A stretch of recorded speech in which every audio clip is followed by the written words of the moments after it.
In spite of what the graduation speakers say every spring, our town's pretty average. It goes for our seats, too. Out of this class of 40, just because it is average, 2 of these boys and girls will spend some part of their lives in a mental institution. My job is to try to keep the people around here healthy, and most of them are. Of course, nobody's health is ever perfect. Jim Anderson has a bad ear. But that doesn't keep him from playing on the football team. County champions last year, too. Frank White is nearsighted, but his glasses take care of that. Dorothy Westerly has a tooth that needs fixing, but she's in good health, I'd say. Mighty good health. They've all learned habits of good living that have helped them stay physically healthy. Habits of cleanliness, good diet, exercise, and rest. But there's another side to good health, and that's good mental health. Comes naturally to most people. Parents who are mentally healthy bring up their children to be mentally healthy, too. Take Tommy Clark there. He learned the first rule for good mental health a long time ago, about not bottling up his emotions. Now, when he works up a head of steam, he puts it to work in a useful way, instead of holding it inside. When you try to do that, it's bound to come out in some unpleasant way. Tommy learned that some years back, just after his younger brother was born. Come on, Jimmy. Have some. Come on. Tommy, eat your meat. You haven't eaten a bite all day. I declare I don't know what's got into you. You heard your mother, Thomas. Now do as she says. Finally, his folks sent him to see me. There wasn't anything physically wrong with him that I could find, so I began to talk with him.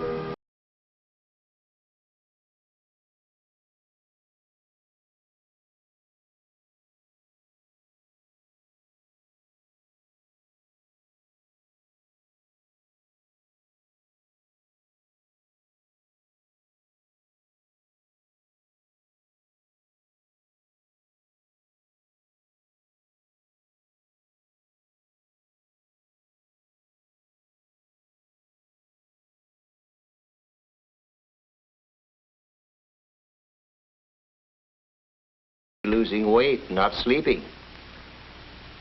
Now, what is it, son?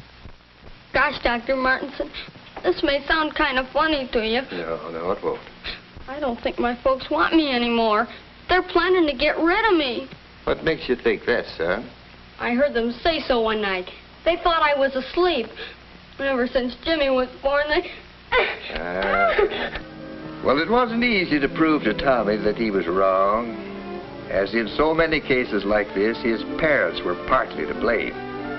The new baby was taking more of their attention than they realized. I got a chance to talk to Tommy's mother about it, and it turned out that they'd been talking about sending Tommy to camp for the summer, and he misunderstood them. Well, we finally got it straightened out. But it taught Tommy a lesson that many people don't learn so quickly, about not bottling up his emotion. He learned that it could be easy to talk to his folks and that he didn't have to hide his love for them. Good night, Mom. Good night, Tommy. Well, that is quite a few years ago. Tom's graduating today. That #1 rule for good mental health, don't bottle up your emotions, has helped him through many a tough spot. Of course, we're talking about some of the simple rules for staying in good mental health. And that brings us to the second rule, which is respecting yourself. Sounds easy, doesn't it? But look what happened to Bruce Matthews. He went out for the tennis team a couple of years ago, and while he had a lot to learn, he had the makings of a fine player. But he wasn't satisfied with slow, steady improvement. Oh, he expected himself to be perfect right from the start. Missing a point would make him boil over at himself. Well, the coach finally caught on to what Bruce was doing to himself with his demand for perfection.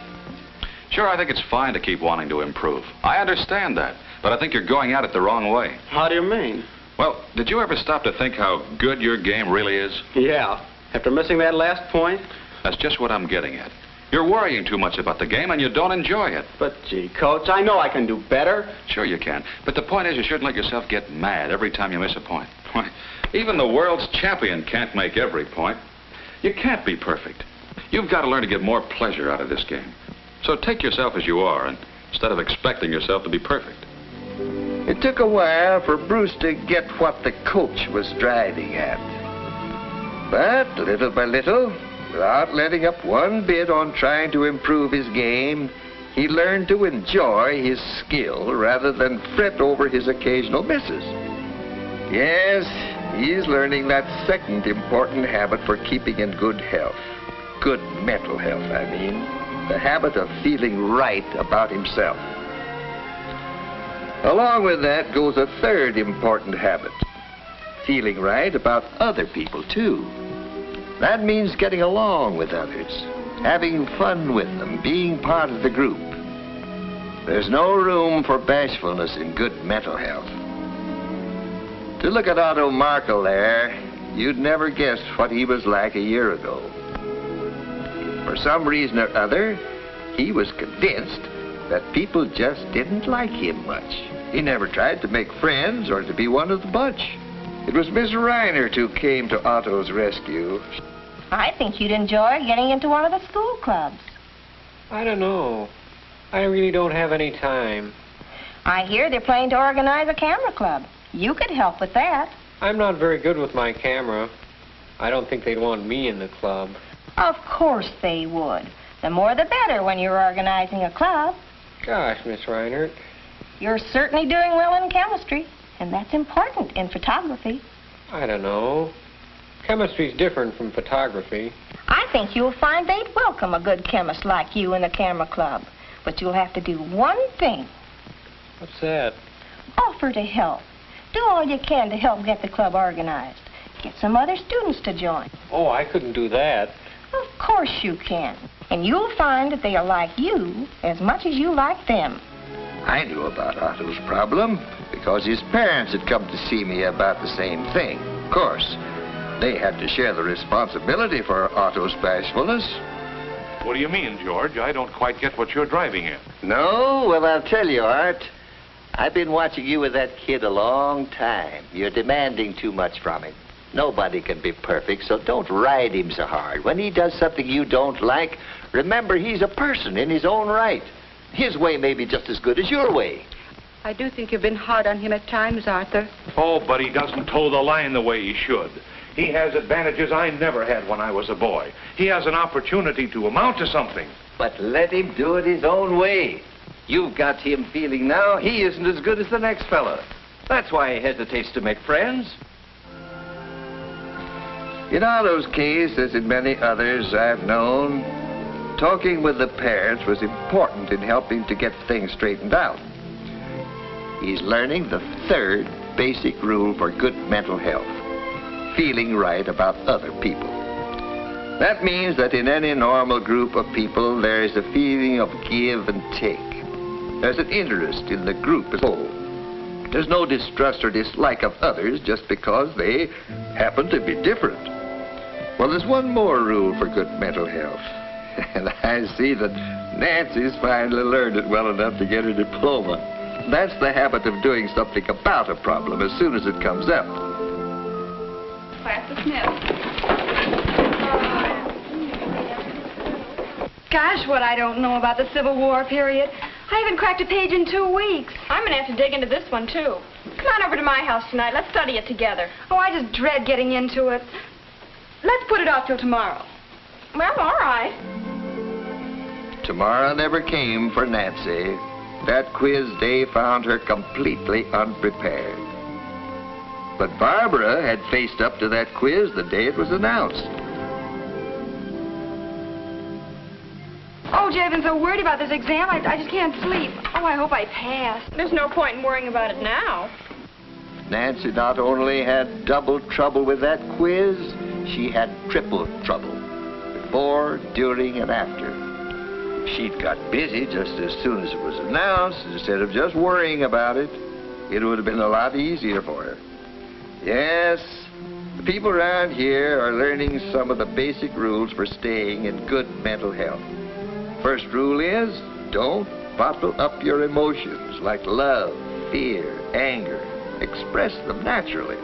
Of course, emotions like anger have to be expressed with consideration for others. Above all, don't carry a grudge. Get it off your chest. The second rule is to respect your own abilities. Always try to improve, but remember that you're human. The third rule is to respect others. Treat them as friends.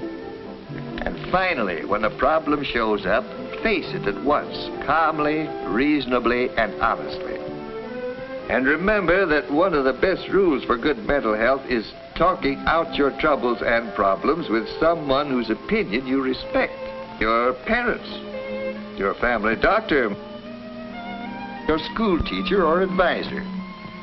Your clergyman may be the right person to talk to on many things. Whoever it may be, talking is one of the best tonics there is for good mental health. Another good tonic is an interesting hobby.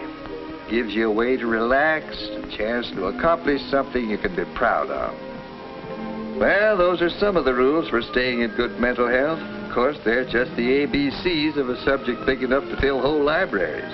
But as more and more folks get to know these ABCs and follow them, they're going to be able to look at a group like this someday and feel that they have a greater chance than ever for the kind of happy, useful life which will make our world a better place to live in.